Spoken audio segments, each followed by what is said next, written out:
একটা discipline force chain of কমান্ডে কারো command ছাড়া কোনোদিন কোথাও মুভ করে না, এক পাও মুভ করে না। মানে ভুল করে যখন মন চায় কাউকে বা কয়েকজনকে অনেকজনকে অতর্কিত হামলা করবে, হামলা করার পর আহত করবে, রক্তাক্ত করবে, বুট দিয়ে তাদেরকে পারাবে, লাঠি দিয়ে পিটা লাঠি ভাঙবে, এই অধিকার সেনাবাহিনীকে কে দিল? শরীফ ওসমান হাদিকে হত্যার 1 মাস হয়েছে, এখন পর্যন্ত তার খুনিদের কোনো বিচার হয় নাই। সেজন্য পঞ্চগড় জেলার ছাত্র জনতা, সাধারণ মানুষ সকলে মিলে আমাদের ওসমান হাদি ভাইয়ের খুনিদের বিচারের দাবিতে তারা এখানে আজকে একটি বিক্ষোভ করছিল। এই বিক্ষোভের মধ্যে যখন বিক্ষোভ শেষ ঘোষণা করা হয়েছে বাইকে, তারপরে সেখানে সেনাবাহিনীর একটি টিম, যেখানে কমান্ডার নিজে উপস্থিত ছিল, অফিসাররা নিজে উপস্থিত ছিল, তাদের উপস্থিতিতে সেখানে যে কাজটা করা হয়েছে তাদেরকে অতর্কিত হামলা করা হয়েছে। কাদেরকে অতর্কিত হামলা করা হয়েছে? যারা সেখানে শান্তিপূর্ণ একটি আন্দোলন করছিল এবং সমাপ্তি ঘোষণা করে চলে আসছিল। সেখানে আমরা যখন পুলিশের সাথে কথা বলি, পুলিশ স্পষ্ট করে কথা বলেছে যে এই আন্দোলনকারীরা তারা তো তাদের জায়গা থেকে আন্দোলন শেষ করে শান্তিপূর্ণভাবে চলে যাচ্ছিল।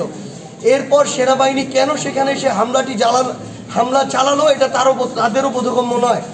আমরা জেলা প্রশাসনের সাথে কথা বলেছি, জেলা প্রশাসন তাদের জায়গা থেকে বলতে পারছে না যে এটা কে কমান্ড করেছে। আমরা যতদূর জানি জেলা প্রশাসকের অধীনে একটা জেলায় একটা সেনাবাহিনীর ক্যাম্প থাকে, তার অন্তত তার সাথে পরামর্শক্রমে কিংবা নির্দেশক্রমে তারা তাদের কার্যক্রম পরিচালনা করে, কিন্তু তিনিও এটা জানেন না। জেলা প্রশাসক জানেন না, পুলিশ সুপার জানেন না, সেনাবাহিনী এককভাবে কিভাবে কি কারণে কার নির্দেশে এই কাজটা করলো এটার জবাব লাগবে।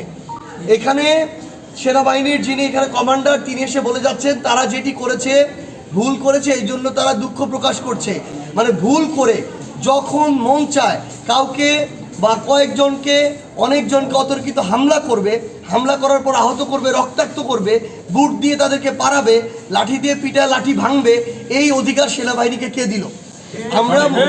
আমরা স্পষ্টভাবে মনে করি সেনাবাহিনী একটা ডিসিপ্লিন ফোর্স, একটা ডিসিপ্লিন ফোর্স চেইন অফ কমান্ডে কারো কমান্ড ছাড়া কোনোদিন কোথাও মুভ করে না, এক পাও মুভ করে না।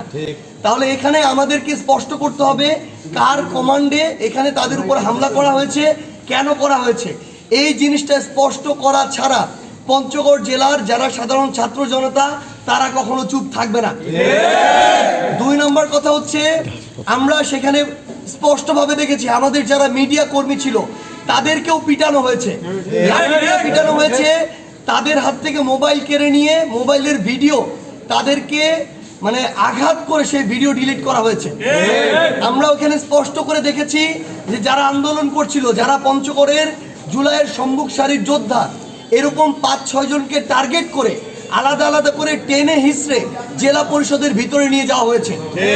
আমাদের সামনে প্রকাশ করতে হবে, এই দায়িত্ব জেলা প্রশাসককে নিতে হবে। তিনি বলছেন সেটা কিভাবে হয়েছে তিনি জানেন না, কিন্তু জেলা প্রশাসকের ওই যে জেলা পরিষদের যে কার্যালয়, সেখানে যে সিসিটিভি ফুটেজ, ওই ফুটেজ তার প্রশাসনের অধীনে। এখানে ফুটেজ গায়েব করার কোনো নাটক চলবে না, স্পষ্ট করে ফুটেজ আমাদেরকে দেখাইতে হবে। আমরা স্পষ্ট করে বলি, যদি আমাদেরকে এটা বলা হয় যে ওই ক্যামেরা চলে না, এই চলে না, ওই চলে না, এই নাটক আমাদের সামনে চলবে না। আমাদেরকে স্পষ্টভাবে দেখাইতে হবে কারা করলো, কি কারণে করলো, কেন করলো, এবং তাদেরকে উপযুক্ত শাস্তির আওতায় না আনা পর্যন্ত পঞ্চগড় জেলার শান্তিকামী আমাদের শহীদ ওসমান হাদির উত্তরসূরিরা কখনোই চুপ থাকবে না। আমরা আমাদের জায়গা থেকে সর্বশেষ শুধু এটুকুই বলি, আমাদের জেলা প্রশাসকের এসেছিলেন, জেলা পুলিশ সুপার এসেছিলেন। আমরা স্পষ্ট করে একটা কথা বলি, আজকে সেনাবাহিনীর যারা সৈনিকরা সহ যারা ওইখানে ছিল তাদের আচরণকে আমরা সন্দেহমূলকভাবে দেখি। এই আচরণ নির্বাচনের আগে কোনো একটা পক্ষকে দমিয়ে দেওয়ার আচরণ।